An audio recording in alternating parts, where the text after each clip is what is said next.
No more expensive foreign vacations on my watch, he said, with that smug little smirk that made you want to staple his tie to the conference table. We're not in the business of sending people to Europe for croissants and compliments. It hit like a slap. A room full of people, most of whom had known me for decades, went silent except for the soft click of someone pretending to type. The director was new, brand new, barely 2 weeks in and already swinging his MBA around like a toddler with a lightsaber. He didn't know anything about the Berlin licensing trip, but he did know how to weaponize buzzwords and put on a performance. He stood there, pointer in hand, PowerPoint glowing behind him like a halo of corporate mediocrity, calling my annual regulatory visit a luxury junket, while pretending this was just good business. I had personally shaken hands with regulators who kept our entire European operations legal.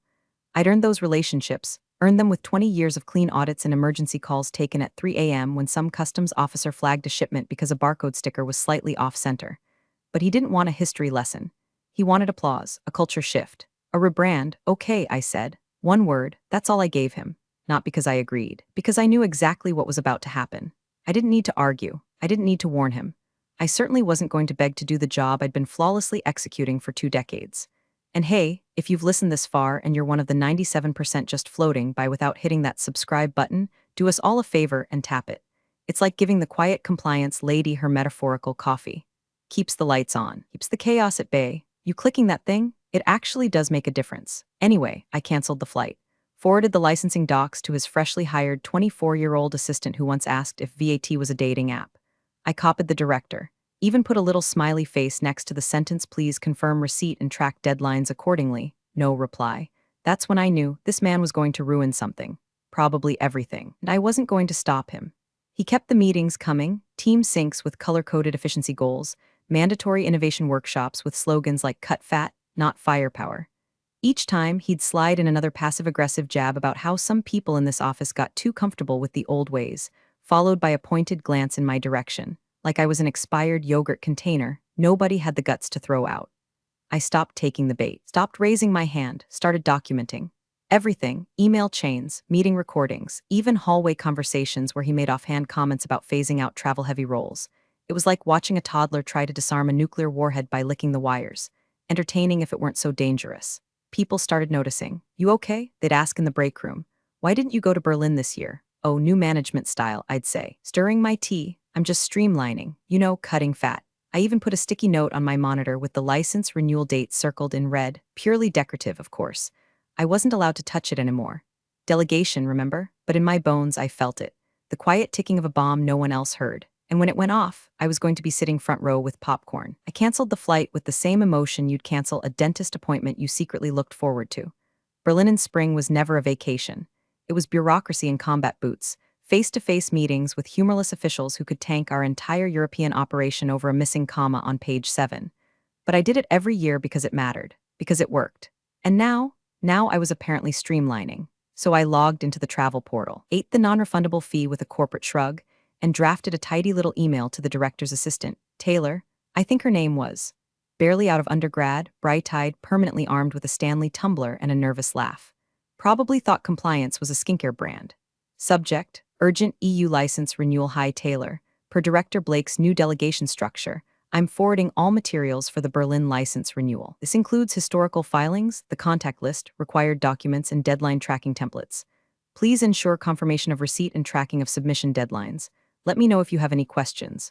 Best, redacted. I CC'd Blake. Of course I did. He'd asked for transparency. I gave him a damn spotlight. No reply. Not that day. Not the next. Not ever.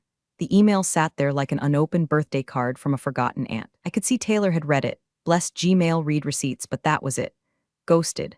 So I did what any veteran would do when the new recruits start juggling live grenades. I backed up everything. Made my own offline archive of the license history, signed letters, scanned contracts, call notes, even those cursed Excel trackers with the color codes no one understood but me. I saved it all onto an encrypted flash drive I kept taped under my desk drawer like a compliance Cold War relic. And then I waited. Blake, meanwhile, was thriving in his own reflection. He strutted through the halls like a guy who'd just discovered pivot tables. He'd replaced all the framed process maps with inspirational posters about velocity and optimization. My personal favorite was the one that said, "Don't cling to legacy, be the disruption," which was ironic, considering the disruption was now dressed in a navy blazer and busy ignoring critical legal filings. I knew the deadline, had it circled 3 times on my personal calendar. June 17th. German regulators didn't send reminders. They didn't nudge, they penalized, and they did it with precision. I added a second calendar alert, and a third, just for me. Because when the house burns down, someone has to remember where the exits used to be. I'll admit there was a quiet grief that settled in my bones that week. A kind of professional mourning. Not just for the death of process, but for the certainty I used to have. That if I did things right, it would matter. That competence would be enough. That someone, somewhere up the food chain, would see.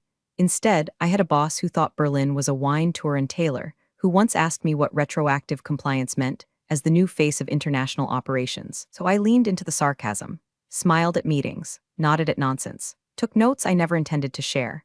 I became the ghost in the machine, silent, watchful, waiting for the gears to grind down. They would, they always do, especially when the person holding the wrench doesn't know which end is which.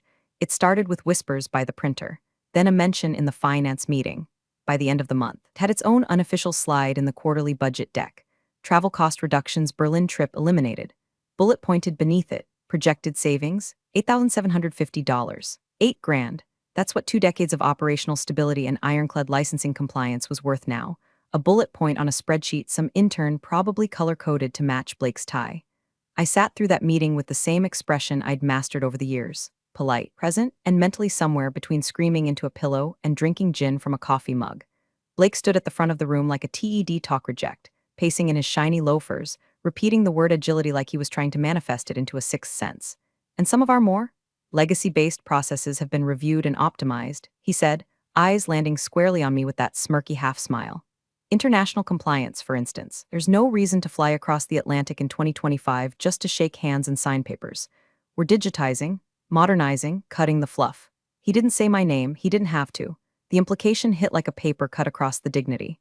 I sat there, spine straight, pen tapping silently against my legal pad. Didn't flinch, didn't blink. But inside, a fuse was quietly burning down. My inbox started filling with congratulatory notes from other departments. Great to see compliance adapting. Excited for this new chapter. The tone was always the same, glad you're still here, but also glad it's not me. So I got to work, not with confrontation, but with documentation. First, I started archiving every single email from Blake and his assistant Taylor. Every directive, every meeting note, every Slack message with a thumbs-up emoji in response to questions that clearly required a full paragraph and a policy number.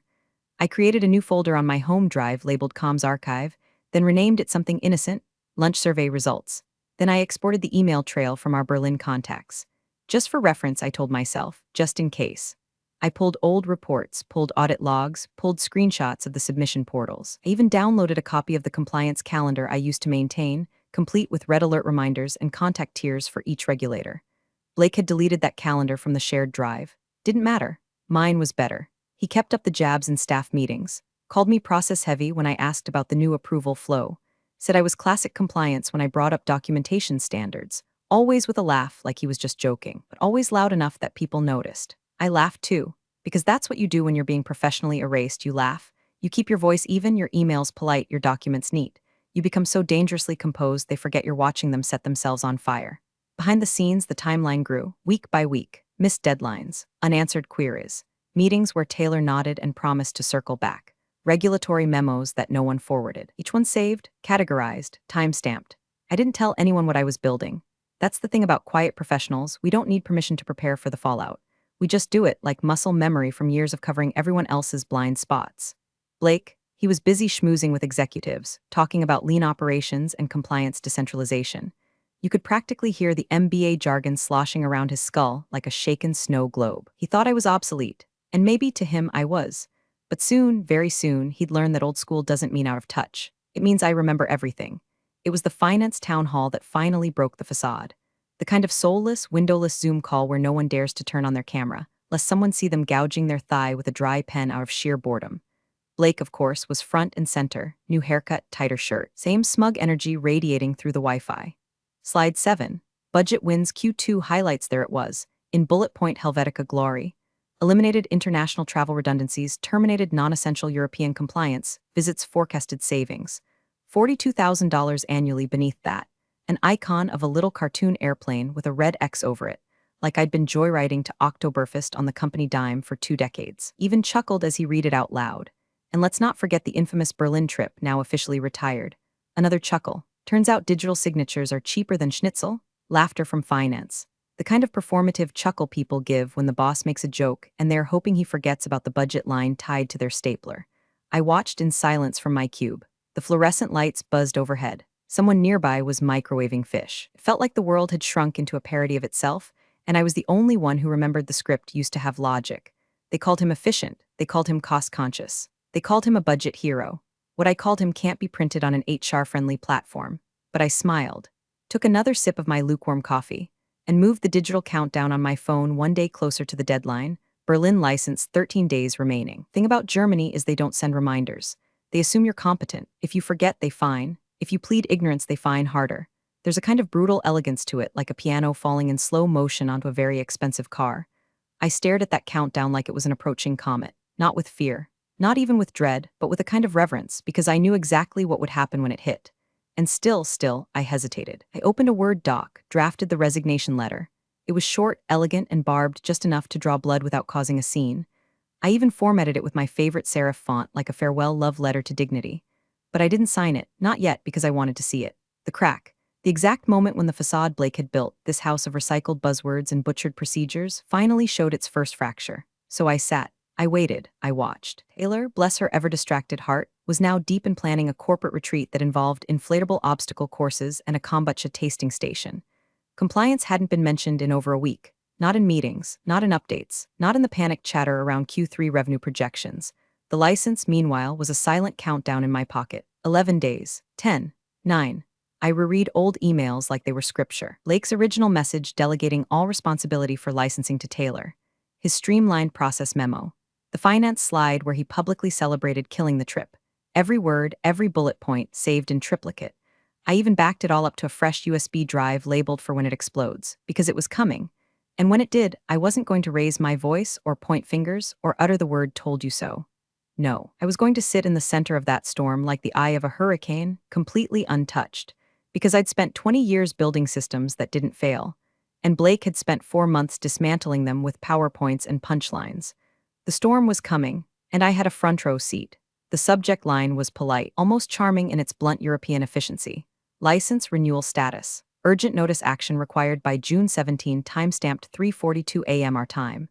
German regulators don't care about time zones. They assume if you're doing business on their soil, you'll wake up early enough to keep your paperwork in order. The email went to Taylor, and almost as an afterthought, CC'd me, probably because I was still listed on some legacy contact sheet from years back. One last ghost echo of a time when things actually ran smoothly. I read it over my first cup of coffee. Twice. Everything was there. The renewal link, the updated ID requirements, the reminder about retroactive fines for lapse in certification. Even the little line at the bottom that read, "Failure to comply by June 17 will result in license deactivation and potential penalties as outlined in Section 4.2 of the Handelsrechtliche Betriebsordnung." I knew what that meant. They weren't bluffing. I opened Slack. Taylor's status, Palm Tree 000 until next Monday. Responding to urgent messages, only lapped a pearplane of course. She was in Costa Rica. Something about a yoga ranch and a no-screens policy. Ironic for someone who was now entirely responsible for keeping our European business legally operational. I stared at the screen. My mouse hovered over the email. I could have forwarded it to Blake. I could have picked up the phone. I could have flagged it, escalated it, even walked into his office and handed him a printed copy wrapped in a bow. But I didn't, because I wasn't authorized anymore. He made that abundantly clear. He had stripped my access to the renewal portal, removed my contact privileges, cut me off from the chain of command. I was a name on a CC line now, a footnote in an operation I built from scratch with handshakes and legalese. So instead I sat there, took a slow sip of coffee, and opened a new folder on my desktop. Final Archive Berlin. I spent the next 6 hours compiling every scrap of relevant data. Past renewals, correspondence, regulatory guidance, internal documentation. I downloaded everything. Audit logs, old call transcripts, even photos from my last in-person visit with the regulator in Berlin, the one where we shared bad vending machine espresso, and she told me I was the only American who ever read their instructions start to finish. When I finished, I transferred it all to a fresh USB drive. Then another. Encrypted them both. Labeled one company archive. Labeled the other personal insurance. And I put them in separate drawers, locked them up, and went to lunch. No appetite, just motion, just ritual. The email was still unread by 4 p.m. I checked out of habit, then again before I left the office. Taylor was busy posting beach selfies to Instagram, holding a smoothie that looked like it cost more than the license fee itself. One caption read, "When work-life balance hits just right, nail pineapple hash blessed." I didn't comment. Didn't like it. I just made another copy of the archive and walked out into the parking lot like I was carrying a live grenade in my purse. It's funny how silence can feel so deafening when you know what's on the other end of it. A deadline, a system, a freight train with no brakes, and the driver sipping coconut water off-grid and oblivious. I didn't smile. I didn't gloat, but a strange calm washed over me. This wasn't revenge. Not yet. This was just gravity. The laws of consequence beginning their slow descent. And I didn't have to lift a single finger. It was a Thursday morning, overcast. The kind of weather that makes everything in the office feel slightly more fluorescent and depressing than usual. I had just sat down with my chipped floral mug and a bag of Earl Grey when the first message pinged through Slack. #Intops alert Berlin. Anyone else locked out of the license portal? Says our account is suspended. Need access to finalize customs docs for Q3 shipment. I read it 3 times, each word sinking in like slow-dripped caffeine. I didn't move, didn't flinch. Just gently swirled the tea bag in my cup, watching the cloudy tendrils of bergamot dance like smoke. Blake responded within minutes. Fastest I'd ever seen him react to anything not involving a VP CCing him. Director Blake, probably an IT credential issue. Try clearing cache or submitting a help desk ticket. Loop me if it's still down by EOD. Out, end of day, I almost laughed. The Berlin team pinged again, less polite this time. Berlin, we've tried 3 browsers and 2 networks. It's not a cache issue. The portal says our license number is invalid. Another ping. Berlin, we have 2 shipments flagged by customs. One's perishable. Blake went quiet. Taylor, still OOO, was tagged in desperation. No response. Just the same smiling profile photo of her in front of a jungle waterfall, probably mid-meditation while the EU prepared to strangle our supply chain with red tape and fines. I took a long, unhurried sip of my tea. The license had officially lapsed. The portal locked us out. The German regulatory system, in its usual cold precision, didn't send second chances. No friendly nudges. No grace period. Just a message that your account is now inactive. And the daily fine begins at midnight Berlin time. I opened my inbox and reread the original email from the regulators. June 17 deadline. Today was June 20. That meant the clock had been ticking for 3 full days. Euros 100,000 per day. Euros 300,000 and counting. I glanced across the open floor. Blake was leaning over one of the junior analysts' desks, trying to look casual while clearly panicking beneath the surface. Just an IT hiccup, he muttered loud enough for a few heads to hear. We'll get it sorted. I didn't say a word, didn't offer a suggestion, didn't even look up when he glanced in my direction like I might step in and save him from the fire he'd spent 4 months soaking in gasoline. I had already been replaced, delegated, made obsolete, so I sat back, crossed one leg over the other, and took another sip. Let the silence stretch, let him stew in it. The Berlin office was now offline. Customs agents were flagging shipments. Clients were pinging support about delays, and the little ball of panic rolling downhill had officially grown teeth. Still, no one came to me, not yet. I wasn't sure if it was pride, ignorance, or fear, but Blake wasn't ready to admit anything was truly wrong. Not publicly, not in front of the staff. He thought he still had time. He didn't. Behind my calm face, behind the teacup, behind the still posture in the far right corner of the floor plan, I felt it. That moment, the shift, the exact instant when a mistake stops being an oversight and becomes a consequence. I'd waited months for this. I had the email archive, the calendar screenshots, the delegation note, the receipt confirmations that never came, a full breadcrumb trail leading back to one very avoidable decision made in front of 30 witnesses with a smirk and a clicker. I didn't need revenge. All I needed was a chair, a cup of tea, and time. And today, time was officially on my side. By Friday morning, the dam burst. The Berlin office went dark first, then Hamburg. Then our satellite operation in Warsaw pinged a panicked message into the shared chat. Warsaw, client access suspended. Internal database is locked. Are we under cyber attack? It wasn't cyber anything. It was good old-fashioned bureaucratic death by expiration. Germany had deactivated our operating license. And since our EU framework ran through that single, all-encompassing certificate, every branch tied to it went into lockdown like it was 1942, and someone pulled the blackout blinds. The email came in at 6:13 a.m. I was already at my desk, sipping hot water with lemon because I'd run out of tea bags. It was from our customs broker. Subject, urgent freight held at Port of Hamburg shipment 441B89 flagged due to expired business certification. Required, active license to release freight. Additional penalties accruing. Please advise immediately. That shipment, held at refrigerated port storage, contained a product line with a shelf life. Every hour it sat was another euro bleeding out of our margins. By 9:02 a.m., the company's European CRM dashboard was lit up like a Christmas tree of failure, error messages, client access denials, internal routing failures. Germany's meticulous efficiency had shut the doors, turned off the lights, and was now quietly tallying our incompetence at euros 100,000 a day. And Blake, he was unraveling. It began with the usual scramble, get IT on the line. Call Berlin. Why wasn't I notified? Dragged the entire tech team into a Zoom call. barking about server integrations and backend flags, demanding to know why one little license issue could take down the entire European side of the operation. I watched from the sidelines as our lead sysadmin, bless his heart, calmly explained that the servers were working fine. It was the legal standing that was gone. Like trying to drive a car after the DMV revokes your license and sells your plates. And the blame started rolling downhill. First, Berlin's supposed to manage local compliance. Then, why didn't someone escalate this to me directly? Finally, can someone loop her in? What's her name? She used to handle this stuff. I got the Slack ping from Taylor, who had just returned and sounded like she'd rather still be ziplining through banana trees. Taylor, hey, Director Blake wants to know if you can assist on the licensing issue. Let us know what you need. I didn't even bother responding in chat. I opened Outlook, found the original email thread from March, and hit forward. No message body, no added commentary. Just the subject line in his own words: all future licensing coordination should be handled by my team. Please direct all communication and responsibility to Taylor effective immediately. Thanks. Then I hit send. A few minutes later, I heard Blake's door close hard enough to rattle the ceiling tiles. Someone across the aisle muttered, "Yikes." I didn't move, just sat still, watching my own screen like a courtroom stenographer recording the autopsy of a decision gone bad. The next call that came in wasn't from IT or Berlin. It was from our biggest EU client. They'd been locked out of their platform for 12 hours. Their purchasing team was frozen mid-cycle. Their CFO was threatening to pull 2 contracts and review the third.